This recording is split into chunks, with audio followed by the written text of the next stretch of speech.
Okay, received these lights the other day. They're all charged up, and very disappointed with the button to power them on and off.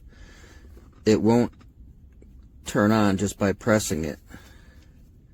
You have to use your thumbnail or fingernail in the right spot. That's high,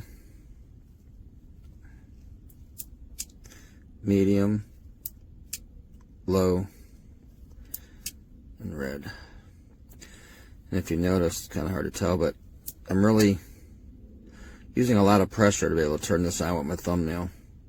Other than that, it won't turn on, off, or nothing.